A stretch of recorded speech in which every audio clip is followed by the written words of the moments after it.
I did you wrong.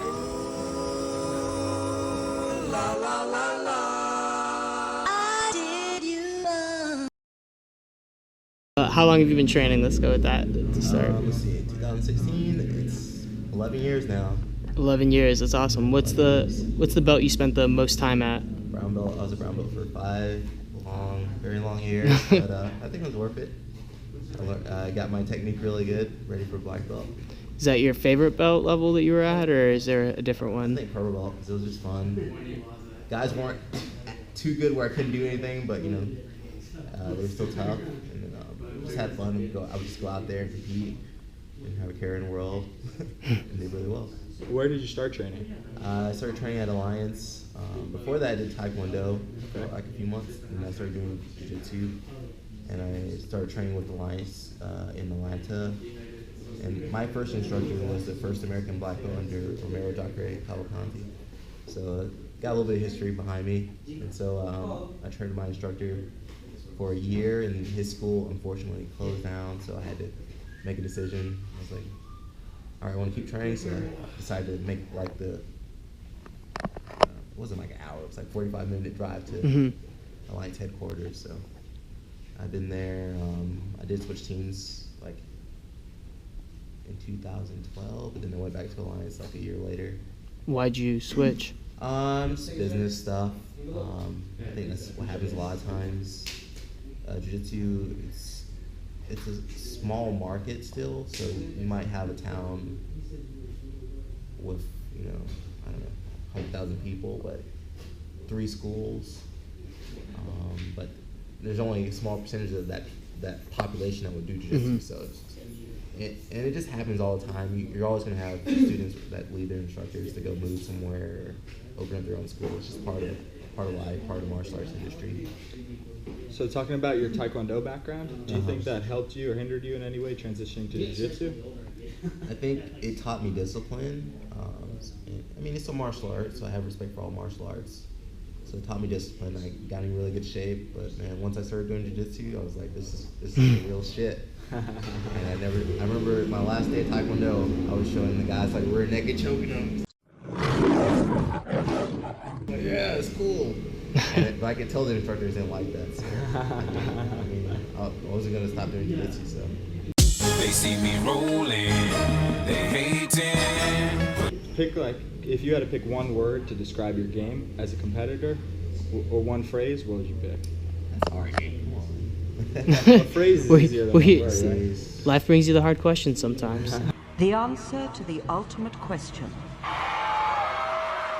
of life, the universe, and everything is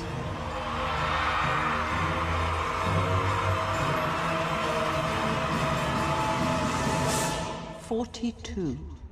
Or as a instructor or teacher, however.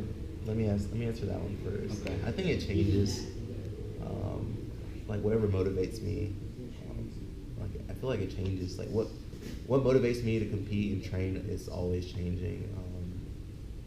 I think right now, like what motivates me, what I say to myself whenever I have doubts or anything, is like, man, just believe. Like whenever I get nervous or I think, man, When life gets you down, you know what you gotta do? I don't want to know what you gotta do. Just keep swimming, just keep swimming, just keep swimming, swimming, swimming. like for instance, I wasn't made Team A for my weight class. But in my head, I'm just like, man, just believe and just have faith in my instructors, have faith in my techniques, have faith in like my conditioning. So I think that's kind of what I rely on right now, but it might be different, next week. Yeah. Jiu-Jitsu is a really evolving sport. You really learn a lot about yourself and what works for you and improvements you gain here and there. Very introspective. Mm-hmm. Yeah. What would you say is your favorite move to pull either in competition or even just in a role at the academy? My favorite move to hit is the banana split. Okay. I usually get one on everybody. And it's one of those moves like a lot of people don't see coming, so it's just like, you got me. Like, people will tap you, the hardest guy will tap to that, and you're like, you got me, I didn't see it coming. So it's kind of like a fun little thing, gives them a little stretch too. So I just like that position. It's good. It's like taking care of your teammates, helping make sure that they're all stretched out, like ready, ready to go. So if you could go back and whisper in your ear on your first day in the academy, what advice would you go back and give yourself? Let's see. I go back to young Alec and give him some good advice. White belt Alec. That was pretty crazy, man. I don't know if anything would have helped. You're a white belt, you don't know what's going on.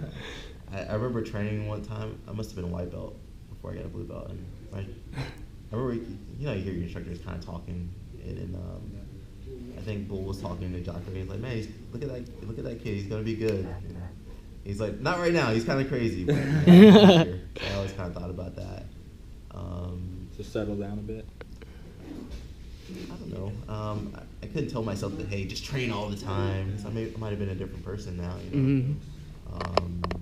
I'd probably just say, just have faith in yourself and have fun doing jiu-jitsu, and just keep going. And that's pretty much what I've done now. Hey, everyone has setbacks, but you have to keep going, keep training, keep having fun. Because when you stop having fun, that's like the worst thing that can happen to you when you no longer want to step on the mats. When coming to train is like a burden to you. It's like no one should have to go through that. So just have fun, keep training hard, get your ass kicked, keep training some more. That's what I would say to my white belt self. That's good. It's good advice, I think, for anybody even. What would you say is one of the biggest challenges you've overcome in jiu-jitsu, either specifically because of being on the mat or even just in life that jiu-jitsu helped you get through?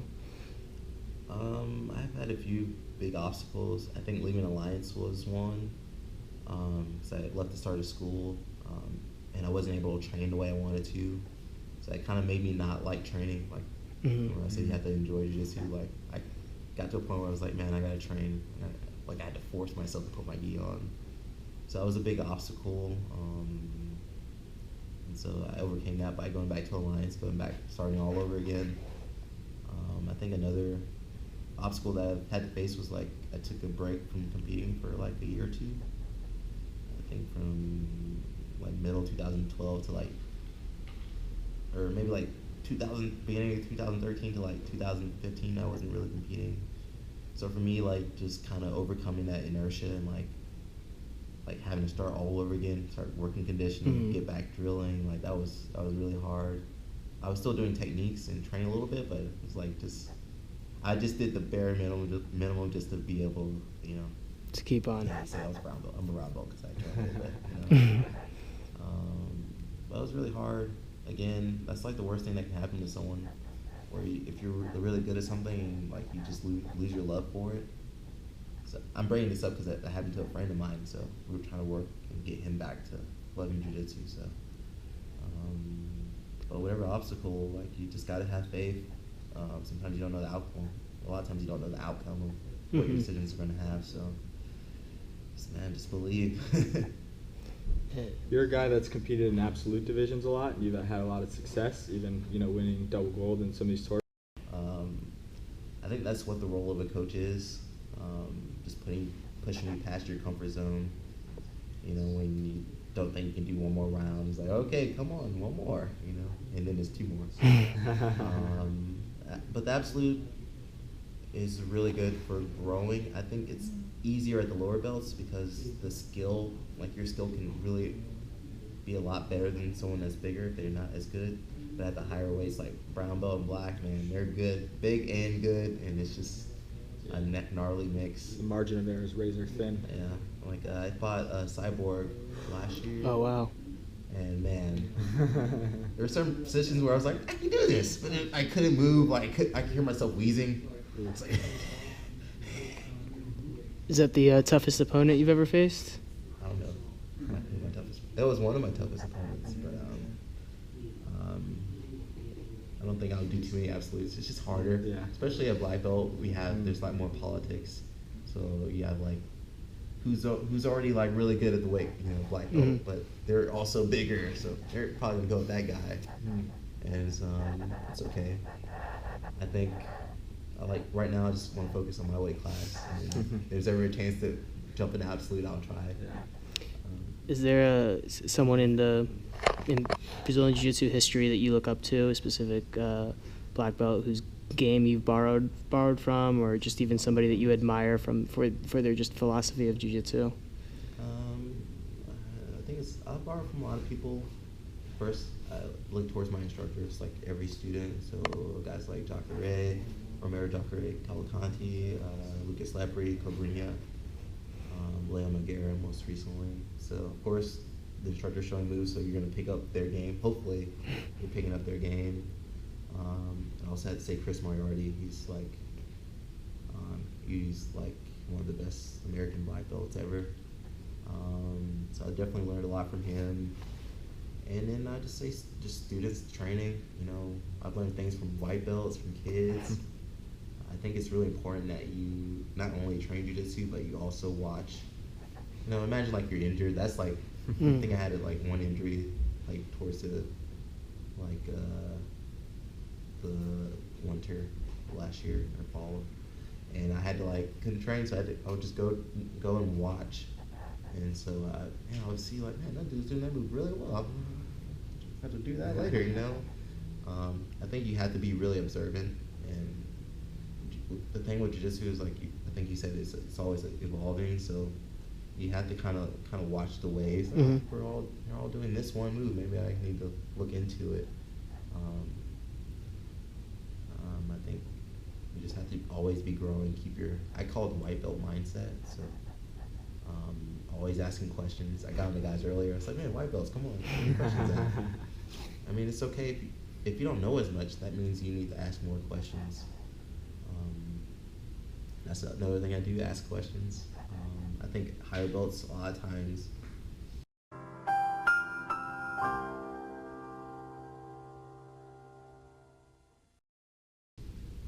you're just seen as like this, you know, in the hierarchy, like, oh, he's higher belt, he knows it already. But the more I train, like the more I know, I learn that I don't know. So it's like, hey, I need to ask questions. I need to figure out how is this move working, you know, and just rely on other people more. The more you learn, the more you realize that you don't know. That's a I think I know some move. Like I taught today, like the leg drag, did a leg drag workshop today, and halfway in the class, one of the guy asked me a question and I had to think, and then came up with something else, you know, or someone brought some extra detail to my attention that I didn't realize. So now, like, it made me even better just from